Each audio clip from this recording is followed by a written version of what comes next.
Teotihuacan era uma das maiores cidades do mundo antigo. Teotihuacan ergue-se em um planalto ao nordeste da cidade do México. 20 quilômetros quadrados de avenidas, praças, pirâmides e complexos residenciais. Em seu auge, há cerca de 1.600 anos, a cidade abrigava mais pessoas do que a Roma antiga. Uma cidade gigantesca que chegou a 200 mil habitantes em seu auge. Ainda assim, seus construtores não deixaram nomes, registros legíveis ou reis esculpidos em pedra. Séculos depois, os astecas contemplariam essas ruínas e batizariam o lugar de Teotihuacan, o local onde os deuses foram criados. O que eles não sabiam é que a cidade visível era apenas uma camada de uma construção muito maior e deliberada, e que as pessoas que a construíram selaram parte de suas obras por motivos até hoje desconhecidos. O primeiro indício moderno desse segredo surgiu por acaso. Em 2003, após chuvas intensas, uma cratera se abriu na base do Templo da Serpente Emplumada. Ao descerem uma câmera, os arqueólogos não encontraram um desmoronamento, mas um vazio intencional. Um túnel selado cerca de 18 metros abaixo da pirâmide. A entrada fora preenchida com entulho e ocultada. Quem o selou o fez intencionalmente, há quase 2 milênios. Sérgio Gomes Chaves, arqueólogo sênior do Instituto Nacional de Antropologia e História do México, assumiu a escavação daquele túnel. O que ele esperava ser uma breve limpeza tornou-se uma investigação de 15 anos. A passagem se estendia por pouco mais de 100 metros, esculpida em rocha vulcânica, baixa e intimista. Não era o tipo de espaço construído para desfiles, mas para atos ocultos. A equipe de Gomes limpou o local palmo a palmo. Documentaram milhares de oferendas depositadas com cuidado, estatuetas de jade primorosamente trabalhadas, lâminas de obsidiana ainda afiadas como navalhas, espelhos de pirita, ossos de onça, bolas de borracha e conchas vindas tanto do Pacífico quanto do Caribe. Não se tratava de descarte. Estavam organizadas, seguindo padrões, plenas de significado. No final do túnel, logo abaixo do centro da pirâmide, surgiu a descoberta mais estranha. Em uma câmara selada, a equipe encontrou pequenas cavidades esculpidas no chão, cada uma contendo um metal líquido que ainda se movia e brilhava. Poças de mercúrio. Anunciada em 2015, a revelação deixou o mundo da arqueologia atônito. Mercúrio após quase 1.800 anos, selado ali desde cerca de 250 a.C. O mercúrio não ocorre naturalmente em forma líquida no México. Para obtê-lo, os teotihuacanos precisavam processar o cinábrio, o mineral vermelho valorizado em toda a Mesoamérica como pigmento, aquecendo-o para liberar vapor e condensando esse vapor novamente em estado líquido. Esta não é uma técnica trivial, exige conhecimento técnico sólido, controle rigoroso do calor e contenção. O fato de uma comunidade no Vale do México ter conseguido extrair e armazenar quantidades substanciais de mercúrio sob um monumento sagrado levanta questões que a interpretação simbólica por si só tem dificuldade em responder. Estudiosos propuseram leituras simbólicas plausíveis. O mercúrio brilha como prata, flui como água e reflete como um espelho.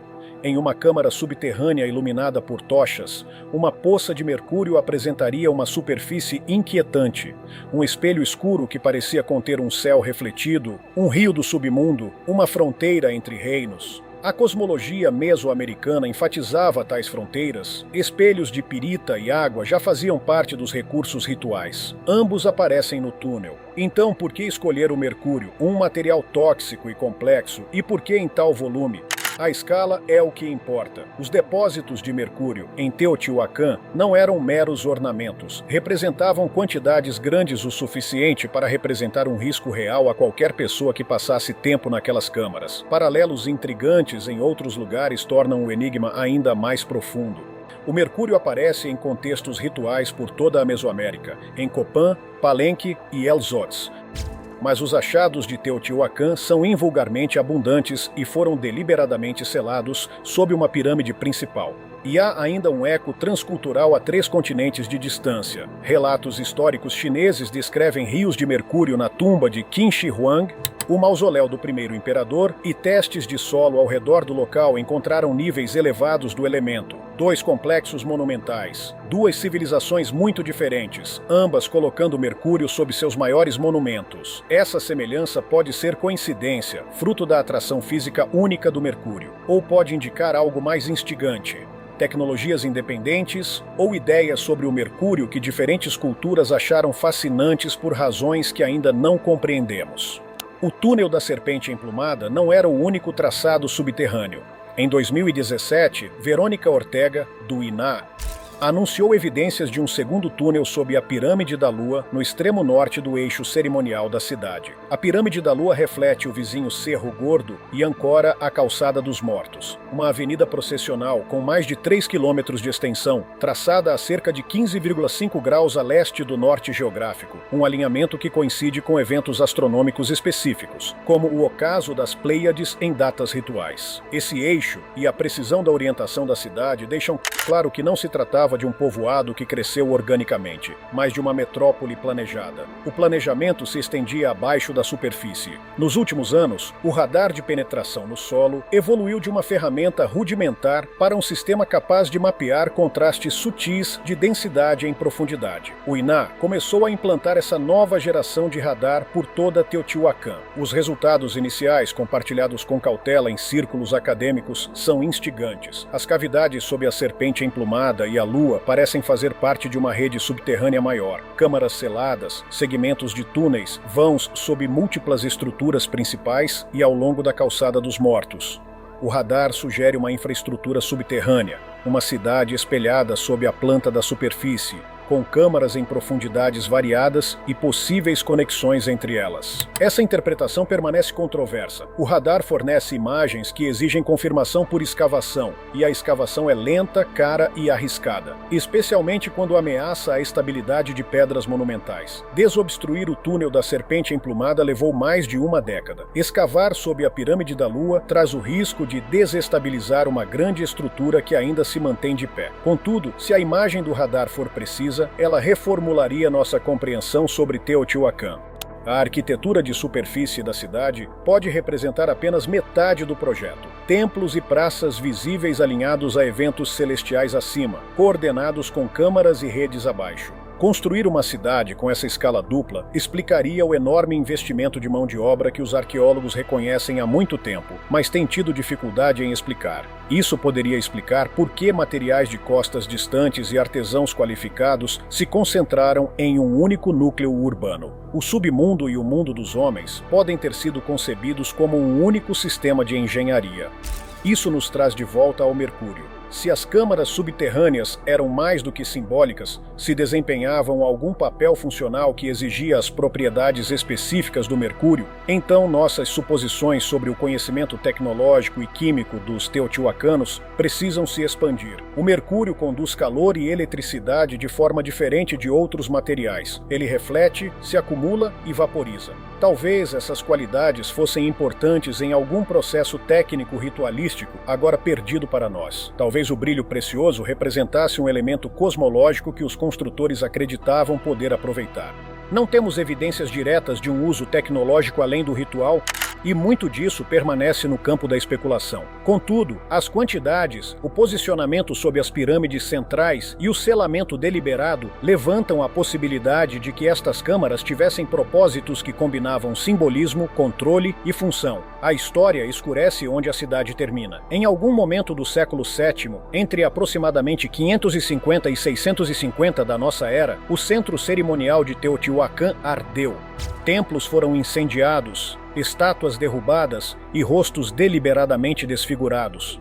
A violência visou ícones de autoridade e religião, bairros residenciais sofreram menos e alguns continuaram em uso por décadas. O padrão sugere uma revolta interna em vez de uma conquista externa. Um colapso social ou religioso, talvez impulsionado por seca, fome, epidemia ou crise política, mas interpretado como a perda do favor divino. Qualquer que tenha sido o gatilho, a resposta foi sistemática. Os túneis foram selados, as câmaras foram preenchidas com entulho e compactadas firmemente. As construções mais íntimas da cidade foram fechadas. A arquitetura ritual pública foi destruída ou desfigurada.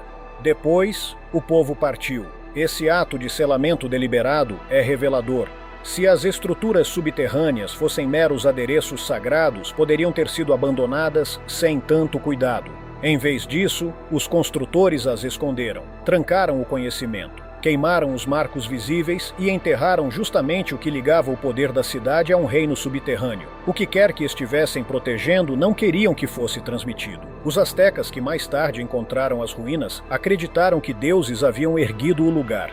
Eles interpretaram mal as intenções dos criadores, mas talvez não a sua magnitude. Hoje o trabalho continua em um ritmo irregular. Gomes e outros seguem analisando o material recuperado no túnel da Serpente Emplumada. Especialistas ainda catalogam e interpretam milhares de objetos rituais. O túnel da Lua aguarda decisões cautelosas sobre sua escavação. Sondagens por radar continuam a mapear vazios, mas a cobertura é incompleta. Teotihuacan cobre uma área enorme. Muito permanece sem escaneamento. Muito do que jaz no subsolo jamais foi exposto. A presença de mercúrio adiciona uma complicação prática. A escavação de câmaras seladas que podem conter vapor de mercúrio ou poças representa riscos à saúde e exige protocolos especializados, equipamentos e financiamento de longo prazo. E as perguntas se multiplicam. Quem foi o povo que construiu Teotihuacan? Ainda não sabemos como se chamavam ou o idioma que falavam. Por que construir uma cidade de tal escala e precisão? A religião oferece parte da resposta, mas não explica as escolhas de engenharia, os elementos subterrâneos ou o selamento deliberado. O que pretendiam alcançar com o mercúrio? Símbolo, ferramenta, condutor ou algo mais? Por que destruir e ocultar a própria obra? Temiam o que haviam construído? Será que pretendiam apagar as estruturas de poder? Ou protegiam uma técnica que consideravam perigosa? Por mais de um século, arqueólogos percorreram as avenidas de Teotihuacan, mas só quando um buraco se abriu em 2003, tivemos a menor ideia de que a obra mais importante da cidade poderia estar escondida sob nossos pés. As câmaras de mercúrio não foram o fim do mistério, foram o começo. Elas forçaram uma reavaliação das capacidades técnicas e do alcance organizacional de uma civilização que, de outra forma, não deixou registros escritos. Revelaram que os criadores de Teotihuacan manipulavam materiais perigosos, transportavam mercadorias raras por longas distâncias, projetavam espaços selados nas profundezas e organizavam depósitos rituais com uma precisão espantosa. Talvez ainda encontremos mais poços de mercúrio em salas lacradas por todo o sítio. Podemos descobrir outras substâncias e tecnologias que nos obriguem a revisar nossa visão sobre a capacidade da antiga Mesoamérica. Talvez nunca recuperemos os nomes ou as explicações escritas sobre o porquê de esse povo ter construído e depois escondido o que construiu. Mas as torres e praças que os turistas escalam hoje são apenas a superfície da história. Sob a calçada dos mortos, sob as pirâmides que dominam o horizonte, existe uma arquitetura oculta que mapeou a vida espiritual e cívica rocha adentro e alacrou. O mercúrio ainda brilha na escuridão. Os scanners continuam mapeando, os arqueólogos continuam escavando e, a cada ano, o contorno de uma Teotihuacan mais complexa e audaciosa ganha nitidez. Uma que nos convida a imaginar não apenas uma cidade, mas uma civilização que projetou tanto os céus quanto o submundo e então escolheu enterrar seus próprios segredos.